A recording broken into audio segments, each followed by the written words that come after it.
everybody, and welcome to Self-Help FAQ, the YouTube channel. I'm Barb, your host, and today is Follow-Up Friday. And for today's video, I want to go deeper into a topic that I mentioned or I teased at the end of my previous video, and that topic is trauma bonding. As I've said in the previous video, the trauma bonding is a term that I actually didn't know till recently, but I've actually been through it twice, maybe more, in my past relationships. And so I can relate, even though I didn't know what the term was coined in the 1980s. And I just didn't know what I was going through. I just thought I was going crazy. And that's one of the things that trauma bonding can do to you. So when I heard the term very recently, I decided to do some research on it. And that's how I was able to pinpoint what it was that I had gone through. Now, this isn't going to be a quick answer video. This is one of those topics where people think they usually understand it, but they really don't. So I want to explore the topic of trauma bonding, what it is, what it does to your nervous system and your sense of self, and your ability to let go. So since I've been through this myself at least twice, I'm not talking about theory. I've actually lived it. So as I've noticed this term popping up online very frequently lately, I find that people are using the term trauma bonded to explain very intensely emotional reactions. Sometimes the term is used very thoughtfully, but other times the term is used to mean I'm totally overwhelmed. So before we can talk about healing, we need to talk about what trauma bonding actually is and what it isn't. So trauma bonding happens in relationships where pain and relief alternate. Not just pain, not just closeness, but both, alternately and repeatedly. And in this recipe for disaster, the key ingredients are emotional highs and lows, unpredictability, intermittent affection, betrayal followed by reconnection, and a fear of loss mixed with longing. So your nervous system doesn't register this as bad. It registers this as intense and meaningful. So over time, the body learns when things hurt, connection is safe. When connection returns, relief feels enormous. You must know now that relief is chemical. It's a dopamine hit, a hit of adrenaline, which feels exciting, and big hits of oxytocin, which is otherwise known as the love drug. This is when you bond with someone, you get a flood of oxytocin. This is falling in love. And when that is pulled away, it's kind of like being an addict. You want to go back and feel those feelings again. You want to get back what you lost or what you might be losing. So in this sense, trauma bonding doesn't feel logical at all. It feels compelling. So when I experienced trauma bonding and I didn't really know what it was, what happened was, and I'm not going to give great details because they're personal details, so I'll give a little bit. In the first case, the person belittled me in very bad ways after we had already fallen in love. And the very last belittling was one of the worst kind you could ever do to a person. And so, but in between that time, when I was belittled and I felt like I was losing him, getting him back each time felt like winning. But it also felt like relief. I'd gotten back the connection I had lost. And in the second case, it was a case of betrayal or cheating. And it was in a relationship where I thought everything was great. and that we were having a great relationship. And to have this happen, it was like a rug pulled out from under me. And but there was some times where I would lose and then gain him back, and lose again and gain him back. So it was this winning feeling, this getting back what I lost. And all of it was hits of like oxytocin, adrenaline, and those chemical bonds. And that's really what it was. It didn't make any logical sense to want either of those relationships back because of what had happened. But because these chemicals, they take over your logic in your brain, you can't be logical about it. So the reason it can sometimes feel like winning when you get the hurtful person back is because you feel chosen, like you were right to hold on, like the pain really meant something. This is critical because what's happening internally is the nervous system gets a massive release. The fear drops suddenly. The bond is reinforced, and the brain registers this as success. The problem is your system doesn't remember the cost. It just remembers the relief. And that's why people go back in again and again and again. So why doesn't your logic, when you say to yourself, I know it isn't right to go back or try to get him back, but I do it anyway, why the logic doesn't work in a trauma bond?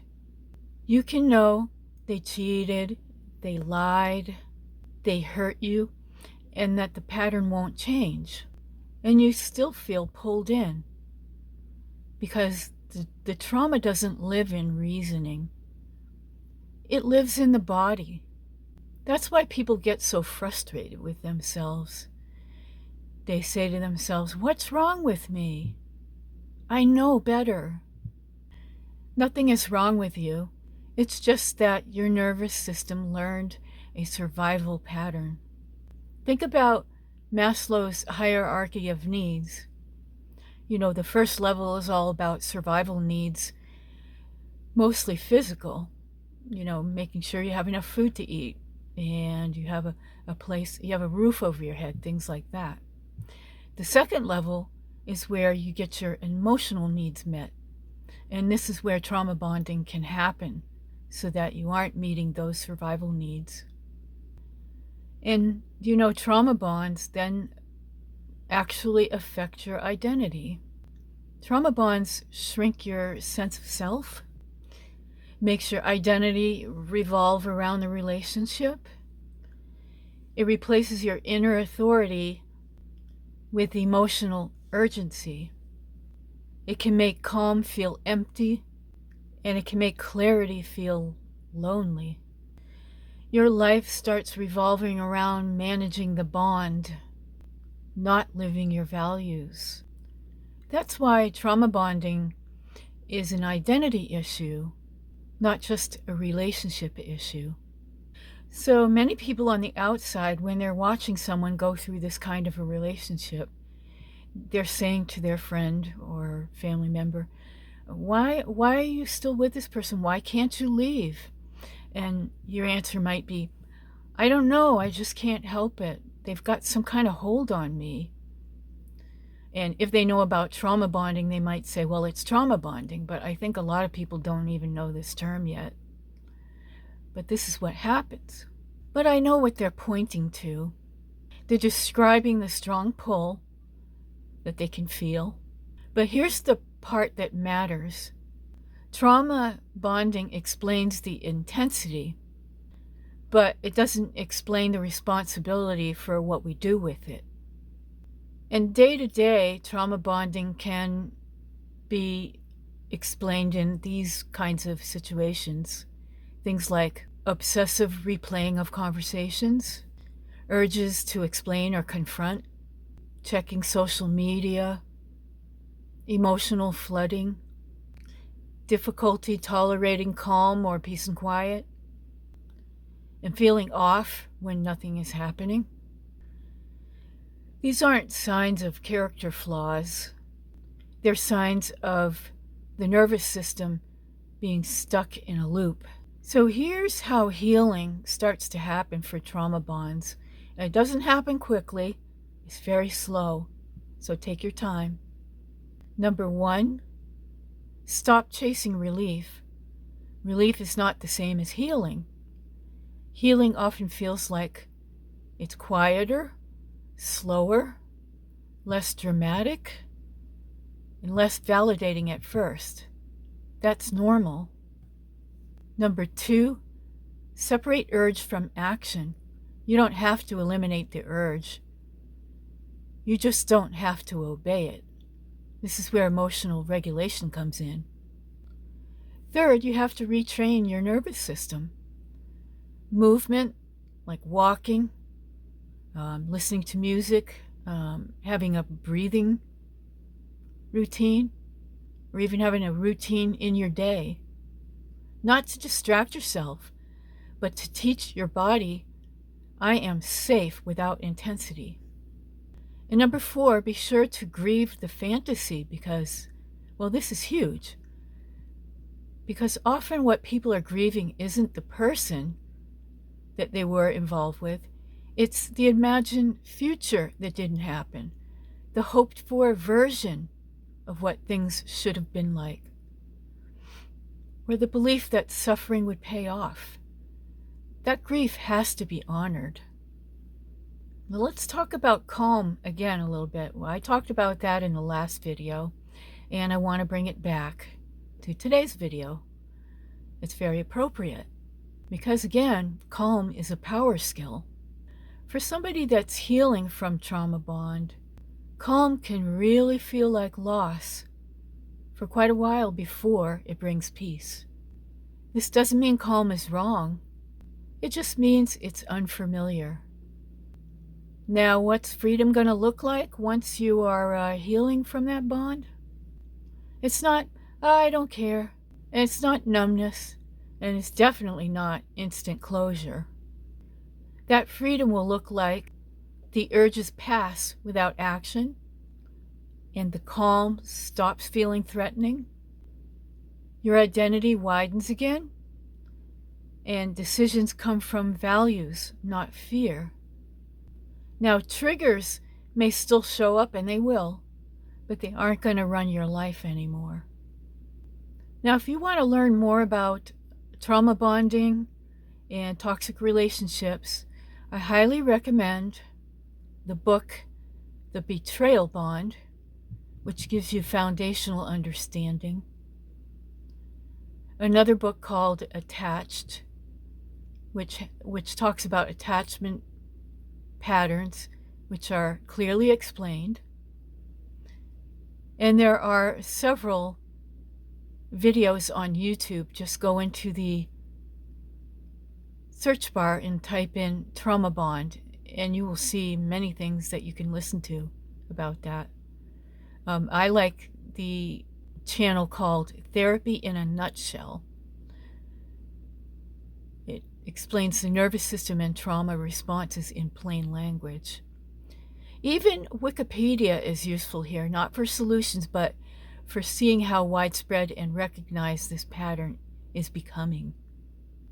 So if you've been trauma bonded, it doesn't mean that you're broken. It means that your nervous system learned something once that helped you survive. Healing is teaching it something new. And that takes time, not shame. Now, since this is such a deep topic, I have not just one journal question for you today. I've got 3 because it's really important. So let's get to that. Question 1, when I feel pulled back towards someone who hurt me, what am I actually craving in that moment?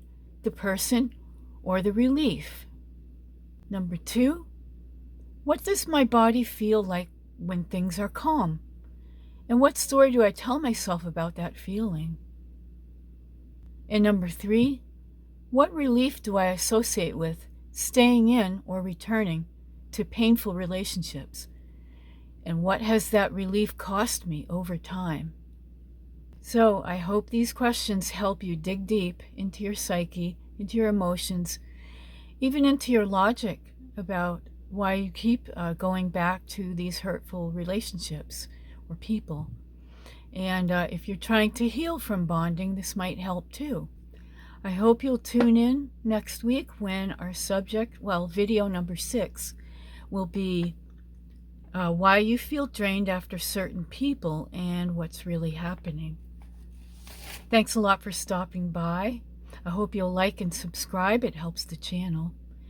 I will see you next time on Self-Help FAQ, the YouTube channel. Thanks a lot, and bye for now.